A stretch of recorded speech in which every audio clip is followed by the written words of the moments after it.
Hi, everybody. Welcome back to Classics You Slept Through, the podcast where we go over classic books and help you get through them, hopefully without falling asleep. I'm your host, Kyle Davis, and along with my co-host, who has never worn a belt full of cartridges that marks her out as a complete greenhorn, my sister, Meredith. That's not true. We have greenhorn belt stories? Well, not a belt, but like a across the shoulder. It was a different time, a different marriage, a different life. But you were definitely marked out as the newcomer in the group, huh? Yeah. So hey, everybody. This is the episode where we formally wrap up the previous book, and then at the end we will talk about the next book, introduce it, and there were a lot of conversations that I wanted to dive into when we were doing the discussion and overall summaries of the chapters of The Call of the Wild. And I think two of which I want to bring up. But first, for a man who did not know this was a book about a dog. And that is true. I did not. What did you think? Overall impression.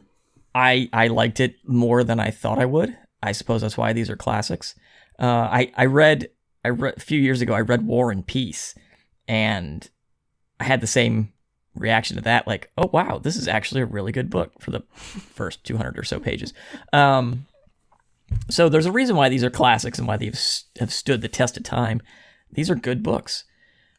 So I was going into this expecting it was about a man's call to the wild, like the city boy goes out and becomes the grizzled hunter in the woods or something, which from a dog perspective I think did happen. But so yeah, it was refreshing that it was about the dog and not a man's relationship to the dog, which I think is kind of cliche maybe. Yeah, the people were not even much of a focus. You called them last episode, I think, cardboard cutouts.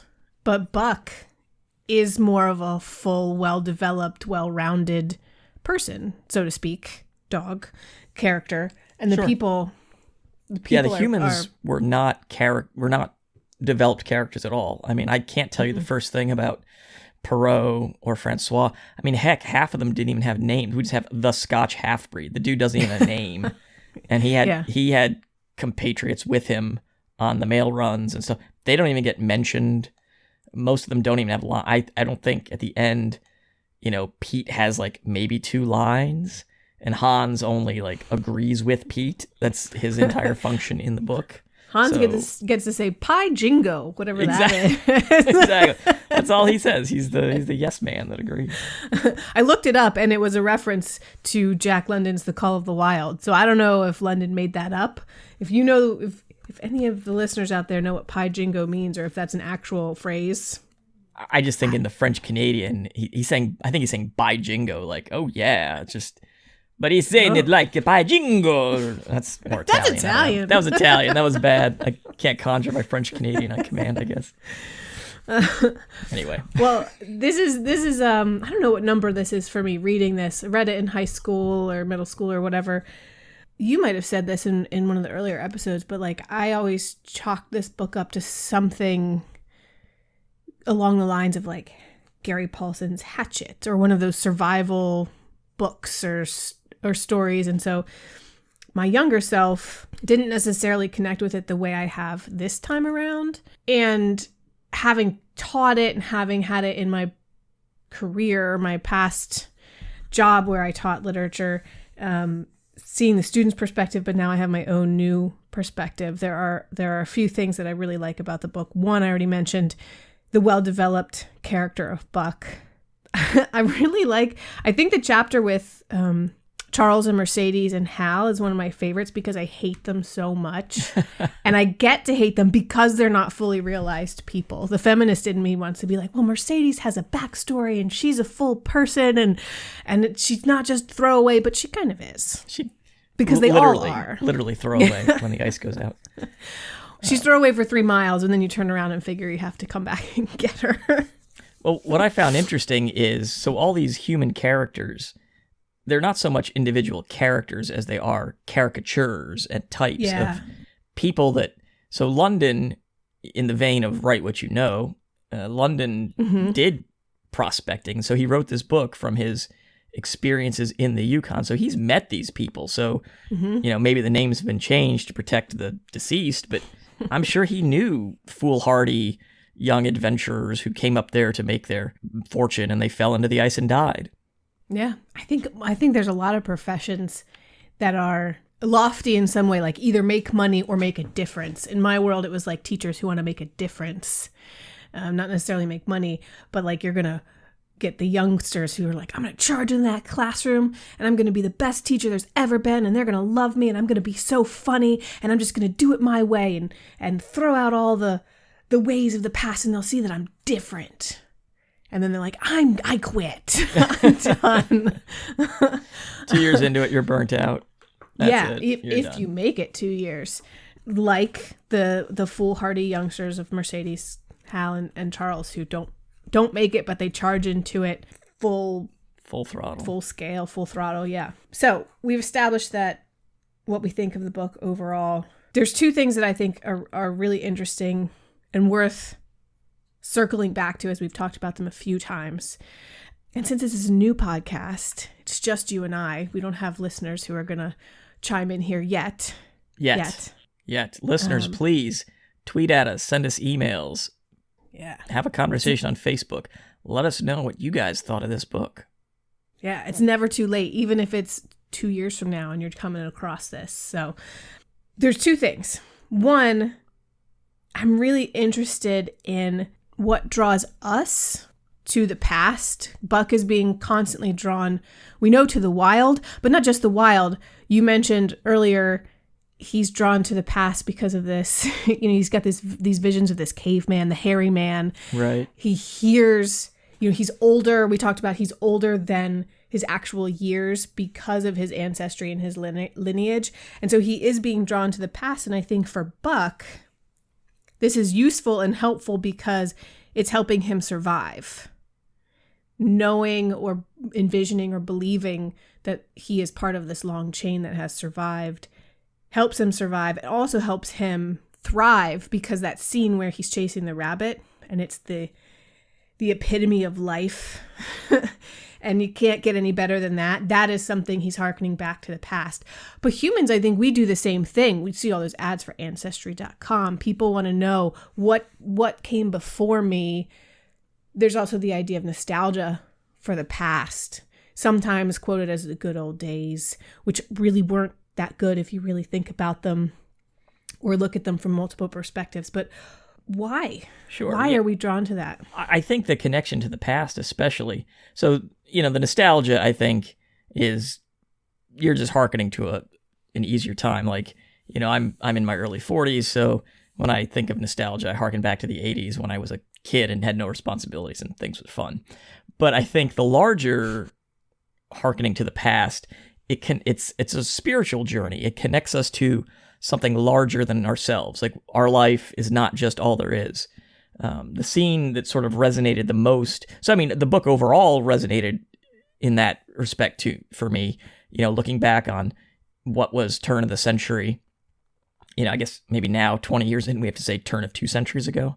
Because it means different. Turn of the century means something different to a younger generation. But, seeing what it was like for all these sled dogs and these mushers as they went about their business and how the government communicated. But the scene in specific that resonated the most with me was when John and company came across I brought it up last pod, but came across the abandoned cabin. Mm-hmm. And it was full of, rotted blankets, and they found the old Hudson Bay Company rifle that was left in there. So I am a big fan of abandoned porn. So like rotted buildings, falling down buildings, empty buildings. So I am fascinated. We have on the road, the main highway outside of town here, there's an old dilapidated gas station that has probably not been in function in, decades. Or driving around, there's this old, I think it used to be like maybe a Sizzler or something that I drive past every once in a while. And it just fascinates me. Like, I can't take my eyes off of it. Like, I want to know what this building looked like and what it looked like when people were going to this building, and how did it end up the way it is now. So it's connecting me to this bygone era that doesn't exist anymore. And I think... Why do you... Go ahead, sorry. Yeah, so I mean, Buck is obviously feeling that as well. So for me, it's that feeling of mystery of what was this, and what was the world like, this world that doesn't exist anymore. So you're almost like an explorer as you're looking at these things. It made me think of the abandoned Philadelphia hotel, the Divine Lorraine. Have you heard of or seen the Divine Lorraine? No. It's at the corner of Broad Street and Fairmount in North Philly, and it was built. I'm on the Wikipedia. I don't just know this. It was built. Not Ben might. to I tell think Ben the does. listeners that. It was built between 1892 and 1894, and it was apartments and housing for wealthy people in Philadelphia. And it's, over the years, people have thought of redeveloping and what's going to happen to it. And it's just totally empty right now? Right now. I think in 2015, there was a plan to do something with it, and renovations started, and I think they're still ongoing, and it might be being rented right now. And I'm curious to see what it looks like. Like, if they, what did it look like, and what have they done to either preserve that or not? Right. Because I really like the Art Deco 1920s kind of look to buildings, like Suburban Station. Philly has that look. 30th Street Station is beautiful and has that look. Anyway, what draws you to that is the mystery of what was there that you can't access now. Is that... Sure. Like, or if you tour old homes, we toured the Biltmore Mansion years ago, and just seeing, these different living spaces and these different salons and living rooms, and just imagining, people in this gigantic home that, what did they use this sitting room for, or that sitting room, or what was this room used for? And just imagining it, you can close your eyes and almost see life in there. So yeah, it connects you to this era that no longer exists. That idea of character. New places don't necessarily have character. They have style, they have function, they have design and line, but character I think of as old homes. When I first saw the house we live in now, which you have been not here. You've not been here. I have not been there. No. Everybody else in your family has been, but not you. Not me. But when I walked in the front door, slightly curving staircase that went up, and then to my right, fireplace in the living room. To my left, fireplace in the far room. And I was like, that's it. I want to live here. I don't know if it's a possibility, but I walked in and it just had character. It's an older house.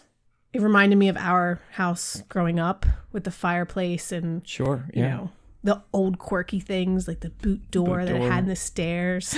The attic, which I don't know why you got to have the attic. That's not fair. Because I was older and I had things that I needed to put in the attic. Things. G.I. Joes. Had a lot of G.I. Joes. It was my attic. But that attic was awesome. It was huge. It was a tight attic. I like that. The basement too. I mean, everything about that place was awesome. And I remember Mom and Dad back in the 80s, rent was like $300 or $400. Yeah, it was pretty low. It's still my gauge. Exactly. In my mind. Mine too. Exactly. I keep thinking that. You could get a house for $350 back then. What am I paying for this house? I don't like that. I feel like I'm always searching for some piece of that house, which is why the fireplaces and the hardwood floors and everything here. It's nostalgia. You're harkening doors. Back to a simpler time when you had no responsibility. Yeah, I didn't have any responsibility. Nobody watched me, so nobody else had responsibility either. I was just kind of... Well, you just whined and got whatever you wanted, so... Anyway, we're off topic right now. So back to Call of the Wild. No, but not just places. So you've mentioned abandoned places, but Ben, my husband, his dad has done a huge family tree of obviously the family, but of a certain side of the family. And I was talking to our aunt Dorothy the other day for quite a while, and she went into like Welsh history of our family that I've never ever heard of. And I find that interesting, but I'm not compelled to give a cheek swab to Ancestry.com and find out more. I'm not. Some people really are, though. Do you feel any need or connection to find out more about our family? Not particularly. I think that's because we have the advantage of kind of knowing back 3, 4, 5 generations already. So it's like, once you get beyond that, like, okay, whatever. Yeah. I guess, yeah, mom's side is in relatively new. Like, we know who came here and Sure. how they got here, and there's pictures. Right. Dad's side, on the other hand, no. Like, that goes back really far. Yeah, ish. I also don't feel the need to find that out. But do you think you've traveled all over the world? Is that a uniquely American thing? Because I think more so. Status? Well, I think more so because we intermarry and families mingle and we are more individualistic, so we don't have that tight connection to family and history that other cultures do. You know, we don't live in the same village and, you know, going back 3, 4 generations, all raising the children, and, you know, we hit 18 and we leave the house and it's like, oh yeah, I was born in, you know, this town, but, you know, I'm from here. When I lived in the Middle East, I was always struck by, you'd ask someone where they were from. You're like, hey, where you from, man? And so I was expecting they'd say what city they were from. And they'd say, oh, I'm from here, you know, whatever. And you're like, oh, really? Oh, what's it like? Well, I've never actually been there. My grandfather was born there, but I was born here. And you're like, oh, okay. So, you know, as an American, we would say, well, I was born in this town. I'm from here. As opposed to, well, my grandfather was born in Nova Scotia, and you know, so I'm Nova Scotia. Well, no, I was born in Pennsylvania. So yeah, it'd be weird to answer, unless given the context of the conversation, it'd be weird to answer like, where are you from? Oh, Italy. No, right? No, I've never been to Italy. I've never been. Mom never has been. She didn't even learn to speak, even though you know, she grew up with that family in the house. That is definitely, I think, more of a quirk of American culture than other cultures. Mm-hmm. Buck can see it, though. He sees the past in his, I don't know, it's not necessarily his exact lineage, but there is this connection of wolf dog led to wolf, to dog. right? Dog to wolf, more broadly. That's what he's, yeah. He has gone back, dog to wolf. He has, but the other dogs have not. Right. Wolves still exist. And is that what you're saying? Like wait. No, I'm saying the other dogs that he encounters, none of them have that pull like he does. You know, I don't see Toots and Isabel busting out of the house to go, you know, up to the north. One's a pug. Exactly. It's not going anywhere. Having quite intimate knowledge of pugs, they have no survival skills whatsoever. No call going there. No. The call is to the food bowl and to be under the blanket, and that is it. Because we don't have listeners yet. You're out there. We know you're out there, listeners. You're listening right now. And so, you know, if you have thoughts about this and why you want to know about the lineage or the things that you find interesting about the past, I'd be quite interested in reading about that. But I asked Ben, since he's my listener right now. So I asked him this question. I was like, so, you know, expecting a nice deep conversation with my husband, which we have quite a few of, but this one didn't land. Didn't fly. No. I was like, so why do you think we do this? Why do we make family trees, and why do we search the past in Ancestry.com? And he's like, so you don't F your cousin. I was like, no, that's not the only reason. I think you could figure that out without having to delve into fine. So that is a concern. So in Korea, when I lived in South Korea, you know, something like 30% of the population is either a Kim, a Park, or a Lee. And a friend of mine, he said that they have a registry office to make sure that you're not, you know, what branch of the Kim family are you? So you're not finding a genetic neighbor to marry. So the other thing that I was interested in, Buck's being called back, the ancestors, and this idea of the wild. We talked about it very briefly, I think, in the intro episode actually, situations in which we as humans find ourselves called to the wild in some form. What situations would we find that in? And for me, the first thing that came to mind was childbirth. That to me felt extremely... It's very visceral, very animalistic. It was. I don't know if it was wild. It wasn't like I was an insane person, but I had a birth that was unmedicated, not in a hospital, at a birthing center, just a couple of midwives and some nurses and my husband, and started off real slow, and then suddenly something clicked, and it was just like... All right. You couldn't control what was going on if you wanted to. Like we see things in movies where they're like, don't push, hold on, just wait. And my experience is how would you ever?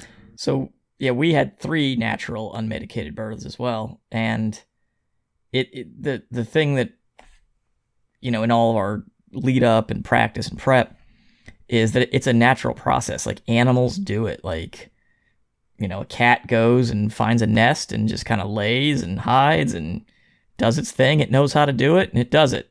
And so, yeah, I agree. That's sort of a connection to the natural world, the nature of being a human animal that's sort of uncontrollable. And you got to like see it. Well, I saw all 3 of them. Well, you saw all 3 of them, but I did the third one myself. Oh, that's right. Well, you didn't birth him. You caught him in the van. I'd clean the van.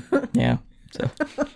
I remember when you described your first being born, and you described it as a Civil War triage tent, and I was like, I'm never doing that. I can't do that. It's messy. That sounds terrible. But it did just kind of happen. There was a point where I was like, I feel like I'm going to explode. The midwife was like, does that feeling go away? I'm like, no, it does not. And it's time. She's like, okay, here we go.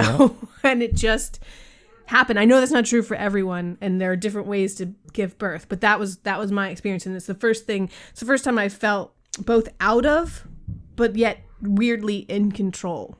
Like I wasn't thinking like, this isn't working. This is totally foreign. It was like, this is just happening. So, I think that's a great example of human connecting to the wild, to the natural state. In my experience, it's been the opposite. So I was more, I kind of connected to the scene at the end when Buck attacks the Yehat and then, kills them. And then is like, that's it?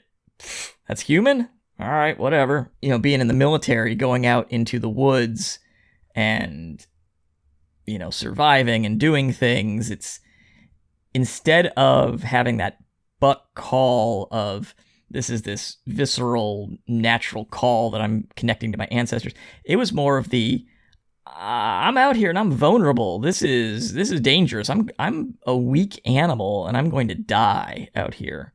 I'm a human and I am no longer built for this. I am built for civilization. I mastered my terrain eons ago, and that has been bred out of me.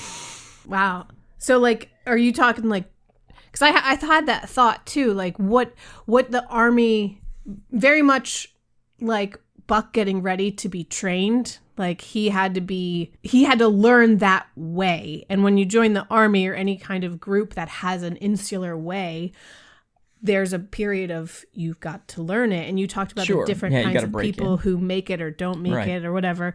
Is that part of that process? Or is it more like I'm in the woods and I'm training and now I've realized, like, is there a moment like in boot camp or whatever, or basic training where you're like, I'm going to die if I don't tap into something else because I've never worked this hard before? I mean, there is that sort of, the whole point of initial military training especially is to get you to push past a point that you don't think you can and to find something else within you.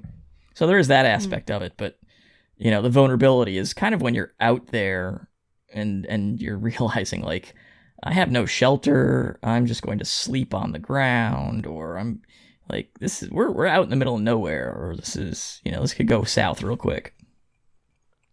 So it's exactly like an episode of Naked and Afraid. Pretty much, but no attractive women. Are there attractive women in that show? I've Isn't that the literally draw? seen like 20 minutes of it. I don't know. I've seen in a very earthy way, I suppose. Do you? I mean, you just got out of the military. You've retired. Was there an element at some point throughout your long career where you felt what Buck and the team feels, like you leapt as one dog, or you worked so tightly and closely and well with a group of people that it just seemed you were one unit? Yeah, oh, definitely. By the time, I can only really relate it to, my combat experience, where at the beginning you're trying to figure it out, but by the end of it, after 3 or 4 months, you and your team are forged as one, and you just kind of know you don't have to tell the guys what to do anymore. They know what they're doing. Something happens, we've drilled it enough. They're working, I'm working. It all comes together, and then we're successful. So it's like a muscle memory of survival mode.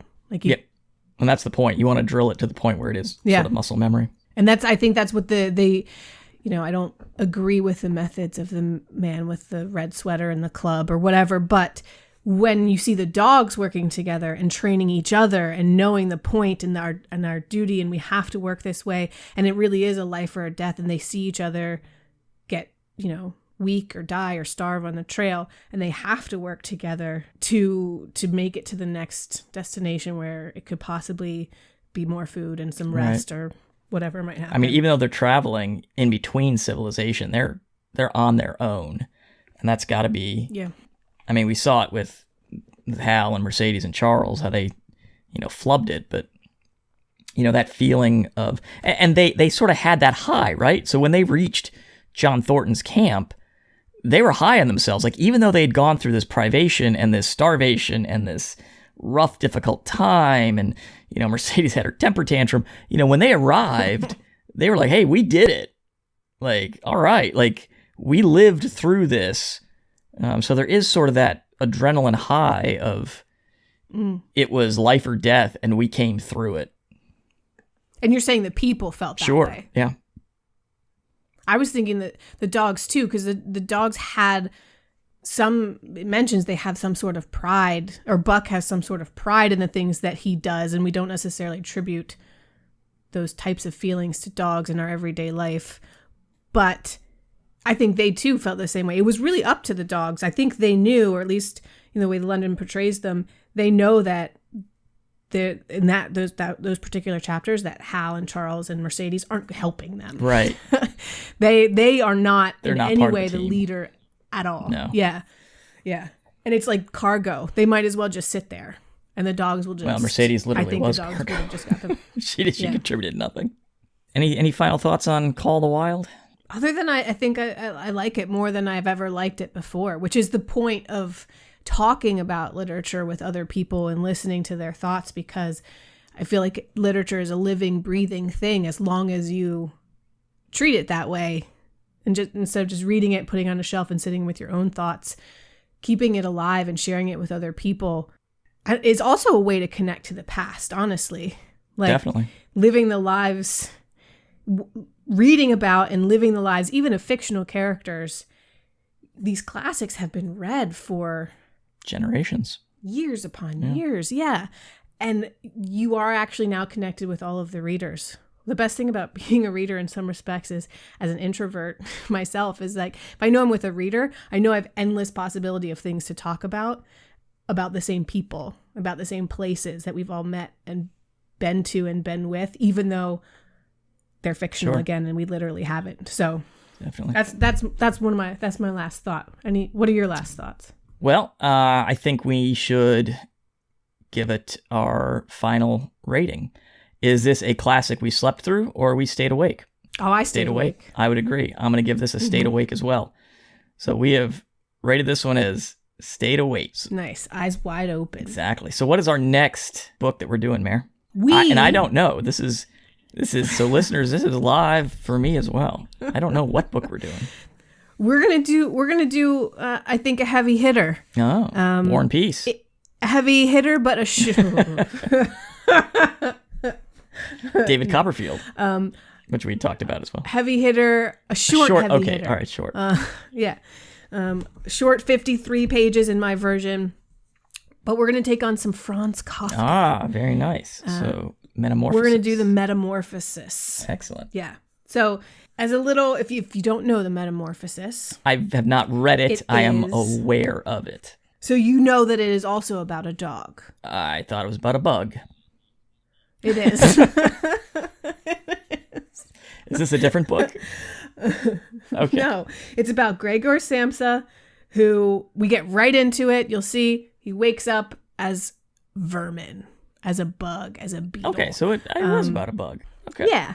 So when Gregor Samsa wakes up one morning from unsettling dreams, he found himself changed in his bed into a monstrous vermin. And Jeff Goldblum played him in the movie version, right?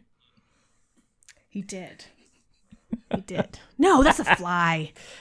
That's not the same. Close enough, right? Is it based on it? It might be based on it. But the back of my copy of the book says it's startling, bizarre, yet surprisingly funny. I like funny. And it's a story of a young man who's transformed overnight into a beetle-like insect. He becomes an object of disgrace to his family, an outsider in his own home, a quintessentially alienated man. Very nice. So, I'm definitely intrigued. It's absurdly comic. It is one I've wanted to read, so it's one of those, again, I am the target audience here. So definitely a book that I've heard of, been curious about reading, did not know it was 50 pages. That is not intimidating at all. And so I'm curious to read it. I'm excited to read it too. I have listened to it. I love audiobooks. We listened to it as the weirdo that I am at the gym. Oh, very nice. Doesn't really get you pumped What's that? up, but that's... What's the gym? I know. I haven't. Those don't exist anymore. I haven't been to the gym in 6 weeks. Oh, I miss it. Oh, pandemic. We might as well wake up as Beatles. We pretty much did. Didn't we? House flies. All right. So we forgot to mention the reading assignment for next week.